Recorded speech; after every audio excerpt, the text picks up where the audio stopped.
So, yeah, I will do that. Do you want to move on second? Yeah. Okay. So I'll move that we thank the Waitakere Local Board for their presentation. I've got Christine Fletcher to second that. All those in favour, please say aye. Against? Carried. So now Dean or Roger? Roger and team. Thank you, Madam Chair. So I'm joined with me today by Penny Pruitt, who is a member of the group of three of us that did this review, of which I was the chair. Catherine Anderson, the General Counsel to Council, was the other of the third. Unfortunately, she's had to apologise. She's not here today because of a prior immovable commitment. And so I have on my right Mike Moody, who is a member of Catherine's staff, so he can advise you on the legal issues which are part of this review. So I have a presentation which I'd like to take you through, and hopefully it just clearly hits the key points in the presentation. There are some operational points that Dean Kimpton would like to make after we've made our process. So he's carried out a process which is really looking at the operational level of this, which is different from the high level that we've been looking at. Could I have the next slide, please?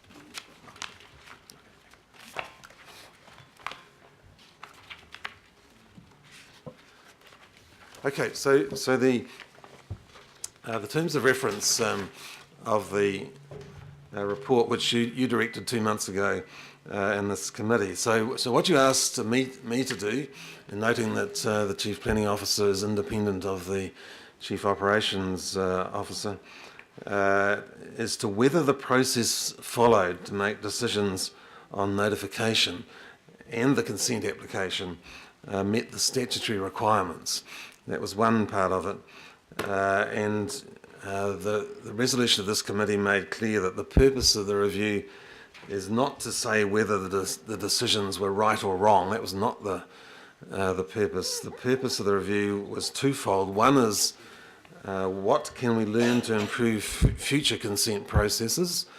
And secondly, is there anything that has come out of this particular process that warrants Council making recommendations to the Government for amendments to the Resource Management Act? So to be very clear, that was what the purpose of this review is. It was not to review the actual decision, it was to look at what are the processes that might be improved as a result of this for the future. So the review team process, we reviewed a whole stack of documents. We were supported in that by a staff team comprising Warren McLennan, Erin Shields from the planning team, and Mike Moody from the legal team. The team, which is myself, Penny and Catherine Anderson, met with Chair Sandra Coney and the RMA portfolio lead Greg Presland of the Waitakere Regional Local Board on 2 occasions, as Chair Sandra Coney said just before. The second of those occasions, or the first of those occasions, was right at the start of the process, and we invited the local board to give their ideas on the issues that we should be addressing. We also met with them near the end when we shared with them where we were getting to in terms of our conclusions and recommendations, and I must say that the local board's comments were very helpful, and we've endeavoured to pick up quite a few of those comments. We had a workshop with local board chairs to try and get the input of a range of local boards from across Auckland. We also had a meeting, our team met with a representative of Te Karoa Maki, and the report also will be shared with the CIA working group. This is the Cultural Impact Assessments working group, which includes both mana whenua representatives and council. So this is an aerial photograph of the site. This photograph is in the report, but it's only been copied in black and white, so it may have been difficult for you to pick up the detail of this. But just to highlight the particular points around this, there are 2 sites in question.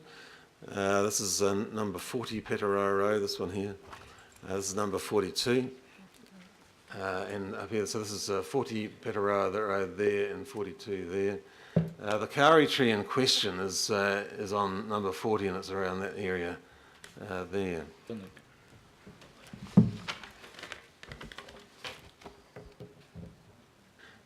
So the resource consent applications for each site requested approval for a residential dwelling and garaging, vegetation clearance, services and stormwater management. There was a particular concern about the proposal to remove the 22-metre kauri tree at 40 Petaroa Road. And it's noteworthy that this area is within the Waitakere Ranges heritage area. There are specific district planning provisions, and that they obviously were part of what was taken into account in the decisions. The applications really highlight the inherent conflict or tension, if you like, between two factors. One is the landowner's reasonable right to construct a home on a vacant lot in a bush living zone. That's what the zone provides for. And on the other hand, the objective of protection of significant indigenous vegetation. And so there was a tension in this case, and the independent commissioner making the decision on notification clearly took those matters into account. So one issue was the right to construct a home provided for in the operative district plan in that bush living zone, provided the selected location of the house site has least adverse environmental effects. So that was the tension that the independent commissioner had to weigh up. So the notification decision made, and that was a non-notification decision. We reviewed that decision. We looked hard at all the evidence that was available and was that the commissioner was able to base the decision on. So our conclusion was that the process of appointment of the independent planning commissioner followed standard practice, that it was in accordance with the hearings committee policy. We noted that a different commissioner, a different independent commissioner was used for number 40 and number 42, so there was a different person looking at each of those two sites. And in our view, the independent planning commissioner had the necessary information to make the notification decision. The next issue was the assessment of the resource consent applications. So for both of the applications, there were ecological reports prepared to assess alternative locations for the houses within the sites. And the conclusion was that the sites close to the road would cause less damage than a site at the rear of the property. And if I can maybe just go back and just emphasise this point by going back to this photograph here. So the point of concern, I'll start with one screen and go to the other one. So the point of concern was that the proposal was to have the site near the front of the section here to avoid the kauri tree. Otherwise, would have required a driveway down towards the back of the section, and the view was that would have created more ecological damage in terms of the loss of significant vegetation than the proposal which was in front of the independent commissioner.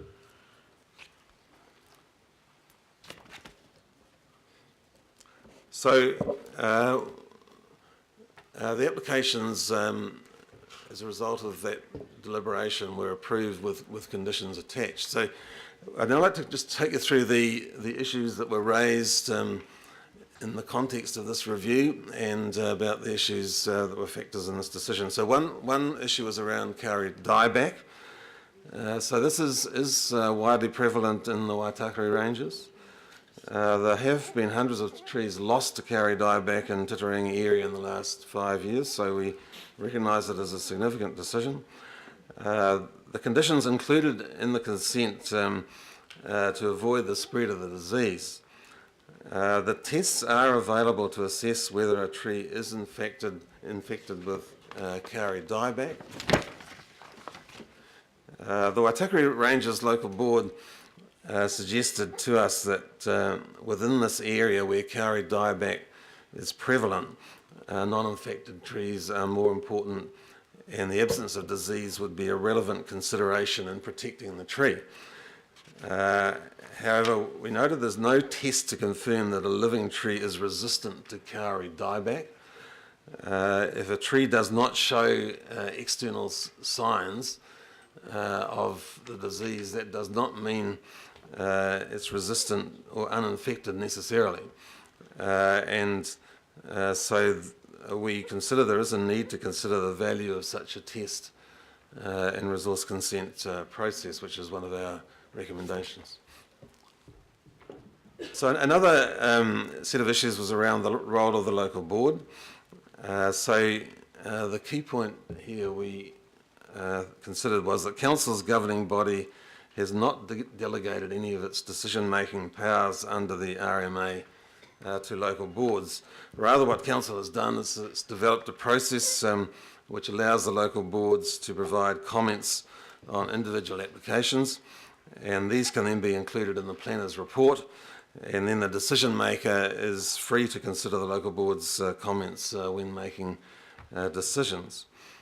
And we noted that for 40 and 42 summaries of applications provided to the Waitakere Ranges Local Board, we take the point that Greg Preston made that in one of those did not hit the trigger point, so they were not aware of the significance of the application. So one of our thoughts too is, in terms of recommendations, is ways that trigger process can be improved.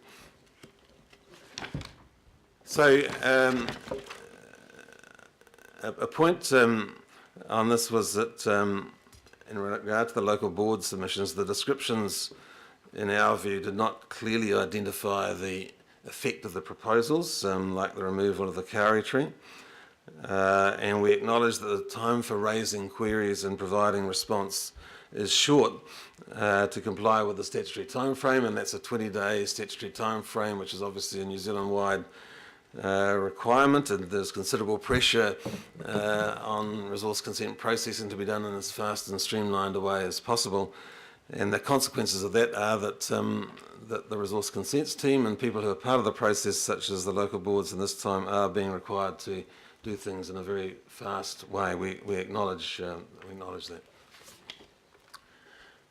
Other issues raised include the role of iwi. Here we saw similar concerns to the local board issues. In our view, there was a lack of detail and clarity of the resource consent summaries which were sent to iwi groups. They could have been more clear and specific. There were letters sent to 7 iwi groups, and that was in relation to the proposal which included a removal of a 22-metre Kauri tree, so that was identified. There were 5 responses received.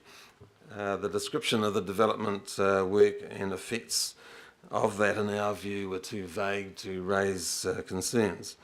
And so we recommend clearer summaries to local board and iwi, which would allow them to be better alerted to what the significance of a proposal is, and therefore better able to respond to that. Other issues raised included the question of resources, and so you just heard before from Chair Sandra Coney of the Waitakere Ranges Local Board about a request for an additional planner to review of resource consents received, which she indicated she thought could possibly be amongst a number of local boards that process a lot of consents in this area. We thought hard about this. Our conclusion was that the key point to our mind was that the council has not delegated responsibility for resource consents to the local boards. Their role is to be alert to issues which might have an impact on their local community and raise those concerns so that the planner can then apply a planning expertise in terms of the advice that goes to the decision maker. So our view was that the issue that's been raised very well by the Waitakere Ranges Local Board is probably better dealt with by clearer summaries, better trigger mechanisms, a regular review of the types of consent applications which are sent to each local board, and we think if those processes work better, that should reduce the time that busy local board people like chairs and members need to spend on reviewing the documents that are sent out. So, Madam Chair, the recommendations, just to quickly go through them because they're in your paper. The first one was around reviewing how the resource consent applications are summarised and provided to local boards and iwi, giving clearer language and detail, establishing a process to provide better feedback to local boards. A good point also made by the Waitakere Ranges Local Board that they didn't get feedback on the outcome of the process that they'd made a significant number of comments on, and also feedback to iwi on applications where they've made comment. The second recommendation is that for the West Coast Resource Consents team, providing regular training and refreshers on the Waitakere Ranges Heritage Area and the Act, and how the activities in that area are managed, and the iwi statements within the operative district plan we all thought were important areas that training needs to be kept well up to date on. Third recommendation was around the relevant conditions to the Auckland Council Resource Consent Conditions Manual, which applies standard controls on development relating to kauri dieback, like earthworks or vegetation tree clearance. So we thought we need to make sure that the conditions in regard to kauri dieback are clear, that there should be a service level agreement with the biodiversity operations and biodiversity teams in relation to the management of kauri dieback and how that relates to consent applications as appropriate. And that would be an opportunity to address the issue that was raised also by the Waitakere Area Local Board about what tests might be possible in relation to the nature of whether trees are affected or resistant to kauri dieback. Another recommendation was offer training to the local board members about the resource consents process. So I heard just a few minutes ago the Waitakere Ranges Local Board saying they don't think they need that training because they're already very proficient in this area, but that was actually a suggestion made by other local board chairs as part of the workshop that we had with local board chairs. Another recommendation there is work with local boards after each election to review the triggers that each local board has established, to confirm that those triggers identify the matters the local board has an interest in. That's one thing that's really come strongly out of this review, to my mind, is the importance of those triggers to facilitate the process of engagement of local boards.